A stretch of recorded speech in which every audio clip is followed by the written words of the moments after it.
Hello, magandang araw po. Ito po ang aking team member performance review.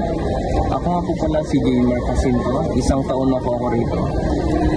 Dito po sa aking attendance summary, ang pinakamataas kong rate ay noong September 2025. Na meron po akong 5. Sa sales naman po, ang high sales ko ay noong July 2025 with transaction count of 87. Dito naman po sa aking AVR last 5 months.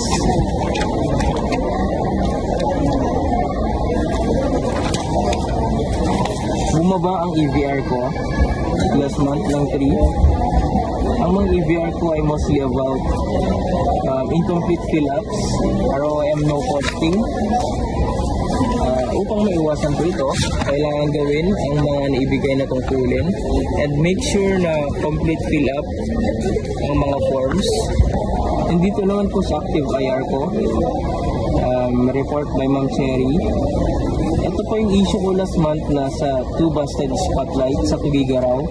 Pero ito, nag-inquire po ako last month dito nung nasa Tubigaraw pa ako. Kaso, phase out na daw po yung mga ganun na busted light, na spotlight. Bale, noted naman na po ito kasi nasabi ko na po. Na-update ko na po sa office.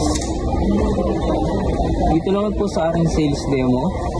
Sales demo ko ay may 2 good, 2 passable at isang fail.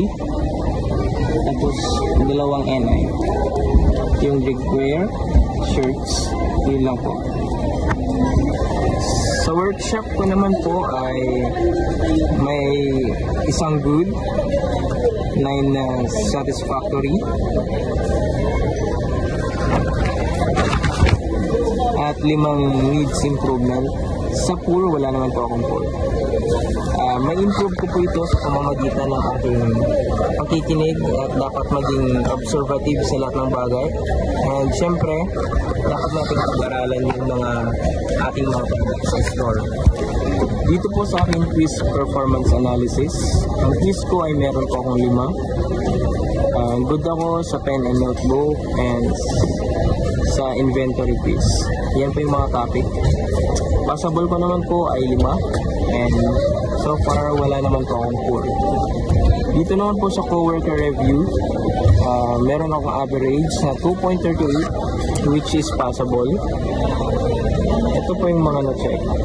Passable sa akin is yung mga punctuality, dependability, product knowledge, sales skills 2, work quantity, work quality, communications, solution-oriented, flexibility, and team player. Sa coworker review ko ay may average na 2.38 which is good po. Yung good 3, sa possible 7, and so far wala din po akong 4. May improve ko lamang po ito sa pamamagitan ng pagpapabuti sa lahat ng gawain at sa mga given na task.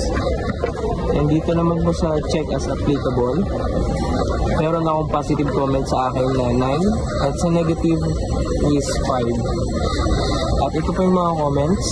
Ugaliin tumingin sa master price list kung may mga hindi sigurado, lalo na sa bulk basic items. Gumamit ng proper save reply. Mag-focus lang sa ginagawa at alamin din ang ibang product at price. Matutong tumingin sa price list.